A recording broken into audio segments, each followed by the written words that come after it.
So with that said, I wanted to take a moment because I know some of you went into one session, maybe two, perhaps you session hop, but I wanted to take a moment to hear from our amazing expert moderators to learn a little bit about each session and to also not only learn about the session, but understand that respective thematic area of research. And, what did we learn in those sessions and what can we do next? Almost a call to action. So with that said, I want to welcome Dr. William Armeling to the platform, Dr. Miranda Worthen, as well as Dr. Amy August. And just ask a couple of questions to learn a little bit more about those particular sessions. And so first, in our first breakout room, we talked about mental health and wellness. And so Dr. Worthen, I want to welcome you to the stage and learn a little bit about that particular session. Talk to us a little bit about the theme, some of the areas of research that the students discussed, and what you learned from them. Yeah, this was a great session. Thank you, Akila. This was a session aimed to understand mental health and wellness. And what was interesting is across the different presentations, we also had a theme around one of the populations at risk, which was LGBTQ young adults. And so several of our presentations were identifying the specific both challenges that these populations face. So for example, in athletics and around discrimination, but also experiences that have been different and more severe for bisexual young adults during the COVID-19 pandemic with respect to specific mental health outcomes like depression and anxiety and suicidal ideation. We also learned about some of the opportunities and ways that people are coping with the adverse experiences during the pandemic. We heard a presentation that was looking at self-reported social support, so where people got their social support from. And we also saw data that shared results showing that people who accessed social support through friends or family during the pandemic had less mental health outcomes around depression and anxiety than people who weren't able to utilize those kinds of supports. So we also then had a great conversation about what we plan to do with all the work that's been shared today in terms of the what now, how do we act? And I think taking us back to Marcus's keynote, one of the things that emerged was both the opportunity to continue to collect data and analyze the data we have in order to understand and create new knowledge, and then share that knowledge through manuscripts and presentations, but also this sense of we know enough to act. We know enough to start making a difference now. And so what are the things, Marcus also talked about partnerships and participation, and our students shared about different entities on campus. For example, our counseling and psychological services entity, and also partnerships with student-facing groups like the Block, the Pride Center, Chicanx and Latinx Success Center, and these other institutions that we already have on campus about how they can make use of these data to support the populations that they are oriented to serving, so specifically the student population. And there was also this sense of a real opportunity for us to think about public health and how public health, I like this music, can earn the trust of the public. This sense that trust is not something that public health folks should take for granted, but rather we have to earn that trust. It makes me want to dance, nice and smooth. It was a fantastic session. Really, really enjoyed both the presentations and the great conversation that we had. So I'll pass it off to the next session. Wonderful. Thank you. Thank you for sharing that. It is Oscar season. We're in that time. So coming to the stage next, we're going to talk a little bit with Dr. William Armeling to share out with us the notion of marginalized people, groups, and communities. Again, tell us a little bit about the session. What were the sort of the thematic areas of research? What did you learn from the students? And where are they going next with their work? Cool. I'm going to try and cover as much of that as I can. I took some pretty good notes. I will say that we had an excellent session. I want to say thank you again to all the students and faculty and others who showed, because it was a really lively conversation. There were some really thoughtful questions, and I think our panelists got the sort of respect and feedback that they really deserve. So I just want to say thank you to everyone for that. Like I said, we had a really incredible session with very diverse sort of research topics. Tasmin's project, for example, I'm just going to pull, if you don't mind, I want to pull just some key findings from each that folks might find interesting to address some of your questions. So in Tasmin's research on basically where folks are getting their information on COVID and how it impacts their feelings toward COVID and COVID vaccination, one of the interesting findings from her and her group's research was the fact that the trust in the news media was pretty shockingly low, actually, particularly in compared to one's trust for personal friends and family, and those that are essentially very close to them. The highest being, of course, their own doctor. And so one of the things we discussed as a group was the impacts of that sort of trust in news media across some of the other issues in the breakout session. We also had a really wonderful presentation from Jesse. And he raised a question that I don't see raised very often. So I found this to be a very interesting research, where he was talking about access and inequalities when it comes to rural populations.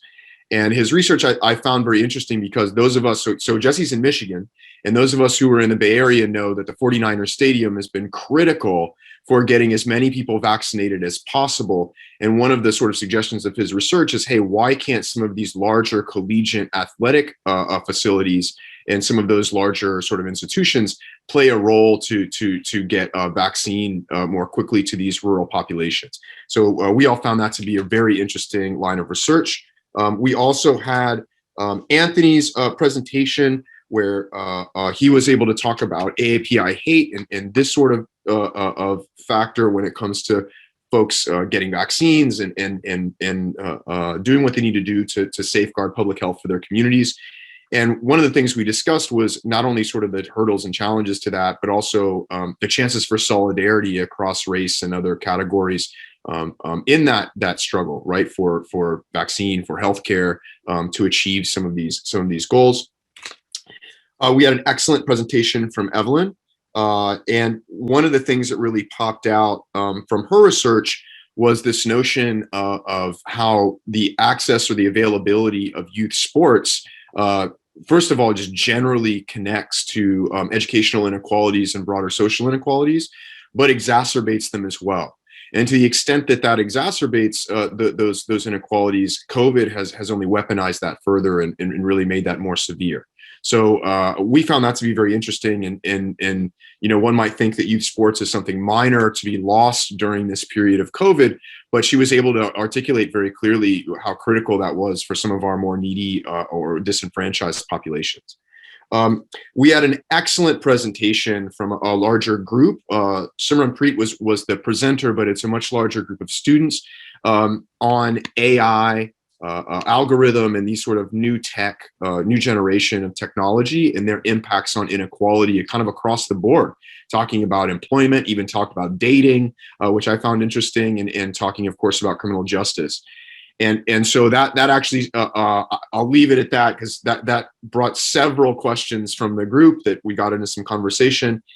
And then finally, we had a presentation from Hufsa where she talked about the sort of willingness for COVID vaccination across employment category.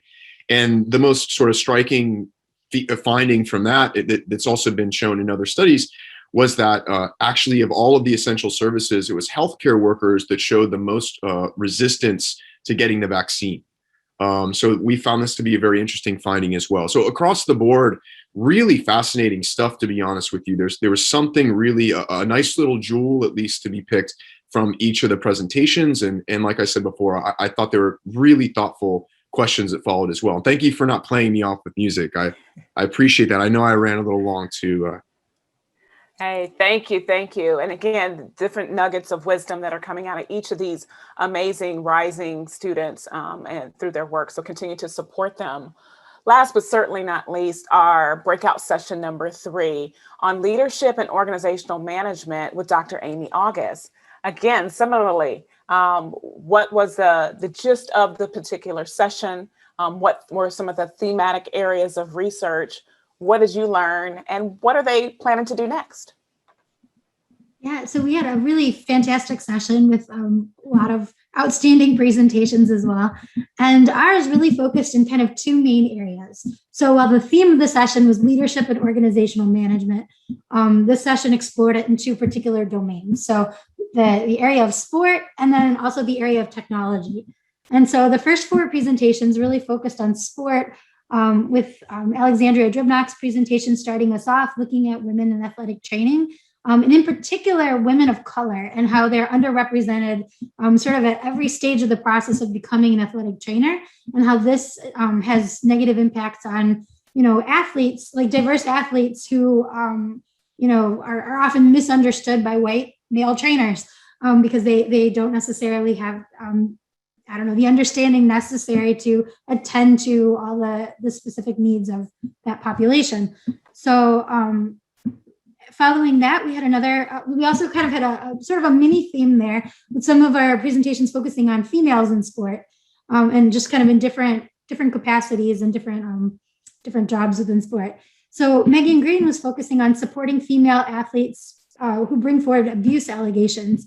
And so she provided a lot of insight into issues with athletic training, and examining the particular case of Scott Shaw at SJSU, and how a lack of training for athletes prior to entering athletic training facilities kind of contributes to this, the ability of abusers to kind of perpetuate the abuse that they've been engaging in. So she proposed a really fantastic idea of providing student athletes like with a book of information about what the potential, treatments that they could receive would be. So that was super interesting. I'm going to jump ahead to Rocky's presentation. Rocklyn Bueno presented an awesome talk on the impact of COVID-19 on women athletes and women leaders in the sports industry. And she focused again on a lot of levels of disparity, ranging from women's soccer team at the NCAA championships, how the women's soccer team received so many fewer resources than the men's team did in sort of a parallel competition. And so looking at it from the level of the resources provided to teams, to representation at the highest levels of leadership, and then kind of brought that together by showing how leadership and having a seat at the table really impacts how people are paid and how the resources are distributed. And then finally, within our sporting segment, Leilani Sela examined advocacy for the collegiate adaptive sports. And she really looked at the differences between ADA, like the ADA 1991 standards and the 2010 standards, and how buildings are kind of getting by, or organizations are getting by without updating their facilities to the new standards, and how this is really disenfranchising people with disabilities, but athletes with disabilities as well, and prohibiting the creation of adaptive sports. So that was our first segment. And then the second half of our presentation, of our session, we had really fascinating presentations dealing with technology. So the first one by Cesar, Alfredo, Christina, and Brandon was called The Facade, the Reality of Search Engines. And it really looked at the algorithmic bias that kind of underlies which web pages are highlighted and which ones get pushed down, and how the sort of the ability for people promoting a web page to buy hits and buy exposure through the search engines that they're using enables them to, kind of scam the algorithm and present misinformation in some cases, and, just spread lies basically. And so like it kind of contributes to that problem. The second group, which is Kay, Clelia, Jesse, and Loida Rosa, they focused on data privacy, the collection. And so they looked at issues with data privacy and they really examined every different type of data that's collected whenever a user kind of engages in any kind of technological platform. To me, it was super eye-opening because I didn't even know that they were like, they examined the user agreements that you sign, and they kind of show how all this information is revealed to you, and you really feel like you have no choice. You click yes because otherwise you can't use the platform, and you're not sure what your alternatives are. So to me, that was really eye-opening, and I found out from the survey that they did that I'm not alone. In fact, that's kind of the way the majority of people feel. So they examined this problem and talked about its repercussions.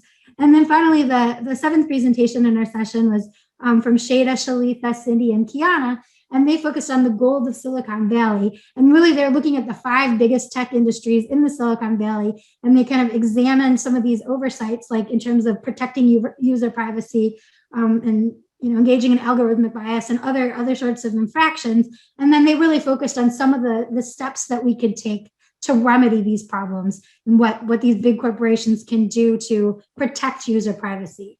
And I guess the punchline is there are a lot of different steps they could take, but government regulation is key to solving the problem. Wow. Sitting again over here, taking copious notes, and to be 100% just on point.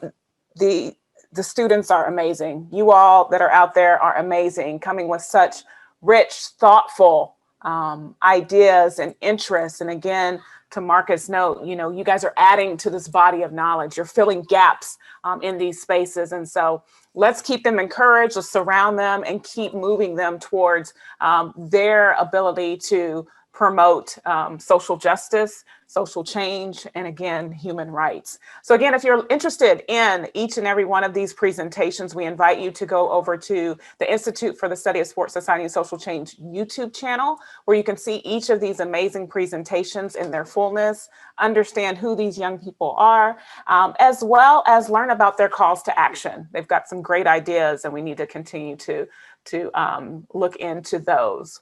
So without further ado, I'm going to transition us into our awards and presentations. And so I'd now like to bring back to the stage Dr. Amy August, the Assistant Director for the Institute for the Study of Sports, Society, and Social Change, who will start us off with our awards. Thank you so much, Dr. Carter-Francique. So this annual award recognizes one student participant or student group based on the research presentation submission that best addresses the conference purpose and theme. So while we do have one winner, who's a clear winner, we also had a number of honorable mention presentations that we just had to share. So our first honorable mention team presents survey results showing that people largely understand that their data is stored forever, but they click agree without reading user agreements. Explaining why privacy matters, they unpack the types of data produced when users go online, show where and how it is collected by tech companies, and tell us what we can do to advocate for protecting user privacy. So let's give a hand to our first group of presenters, Caden Nguyen, Clelia Kennedy, Jesse Rodriguez, and Loida Rosa Fania, for their presentation, Data Collectors in the Age of Digital Footprints, a Human Rights Study. And our second honorable mention presentation uses a cross-sectional survey of 402 undergraduates to investigate the attitudes of college students towards the COVID-19 pandemic and vaccine. By helping us to better understand socially structured distrust in the vaccine, this project provides important insights for improving vaccine uptake. Congratulations, Tasneem Rama Al-Sharif, on winning another honorable mention for your presentation, Disparities in Willingness to Get a COVID-19 Vaccine and Attitudes Towards Vaccination Among Diverse Young Adults. And finally, our winning presentation provides a brief overview of historical anti-Asian sentiment in the US, but shocking statistics on contemporary xenophobia and racism in context. And then it offers several concrete steps we can take to prevent anti-Asian hate. Let's give a big round of applause to Anthony Giardi for his first place presentation, Anti-Asian Hate During the COVID-19 Pandemic.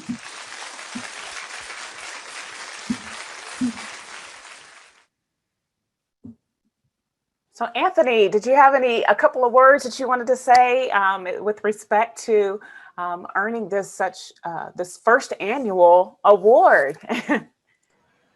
Yeah, absolutely. When I came into the Institute for the Study of Sports, Society, and Social Change, advocacy was something that was really new to me, and something that I've been able to do over this time is kind of find my voice and find how to get myself involved and engage in things that I find matter to me. And so I just want to say thank you to all my mentors, thank you to my peers, and thank you to everybody for being here today. And we thank you for this great research, and we wish you well as you continue on your journey of advocacy and activism. Next, I want to bring to the platform Dr. Armelane. He will present our next faculty award. Thank you very much, Dr. Carter-Francique. And it is my absolute pleasure. I get to do a lot of absolute pleasures today. It is my absolute pleasure. It's my honor to offer the first annual Faculty Award for Human Rights and Social Change to our very own Dr. Halima Kazam-Stojanovic. Halima is an instructor.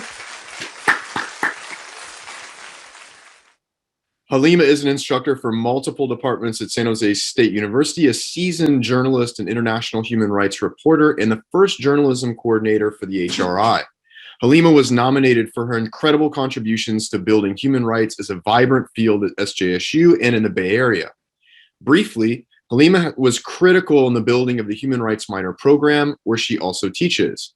She authored several courses and a new concentration in human rights journalism, continues to create programming such as an upcoming fall series on racism, inequality, and new technologies, designs and takes students on faculty-led programs, such as to the Mediterranean to interview economic and conflict refugees, which is something that she did with other JMC professors for several years in a row, where students get direct experience in international human rights reporting.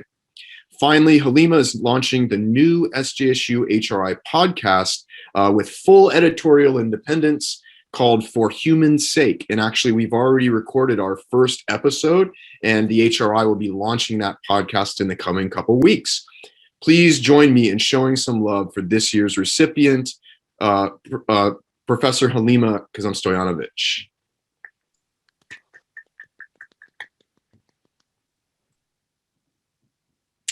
And so I will say Halima is registered and with us today. However, we want to wish her and her family very well. They have an elder in the family that's getting some medical work done today. So we're going to send our healing vibes and best wishes to Halima and her entire family today as they take care of family business, and we'll keep it moving with our other awards. So it is also my pleasure to award our first annual graduate student scholarship named for the great European anti-fascist and US human rights organizer, Eros Anagnos. We are beyond honored to award the scholarship in part on behalf of the Anagnos family and to celebrate the legacies of anti-racism and anti-fascism at SJSU. This year's Eros Anagnos scholarship recipient is Ana Maria Arias Ixta from the Department of Justice Studies.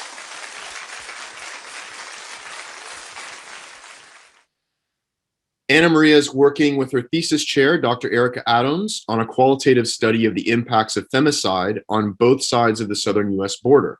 According to the WHO, femicides, or the murder of women because they are women, represented over 10% of all murders in 2019, but is drastically increasing, up 145% since 2015 alone. We are thrilled to support this important research and look forward to Ana Maria's findings at next spring's Colloquium. Please join me in showing some love for our first recipient of this Graduate Student Award. And so now we are going to enter just some brief closing remarks. I want to plug one thing quickly. So a project that we're working on at the HRI is the CLEAR Act, which is the first policy in the nation to address the infiltration of law enforcement by right-wing extremist organizations. The CLEAR Act is also known as AB 655. If you would like to know more about the CLEAR Act, or frankly follow all things human rights from the Institute, you can follow us on Twitter at SJSU Human Rights. And thank you to everyone again for joining our first colloquium. Please look out for our summer update coming out in June, and check out our website for opportunities and projects for the 2021-22 academic year. And with that, I would like to pass it back to my colleague, Dr. Carter Francique, also our wonderful MC for today. So why don't we also give a round of applause to her for being our MC for this first annual event. Thank you so much, Dr. Armeline. Again, we thank you. We thank each and every one of you for being a part of this amazing first annual research colloquium on human rights and social change.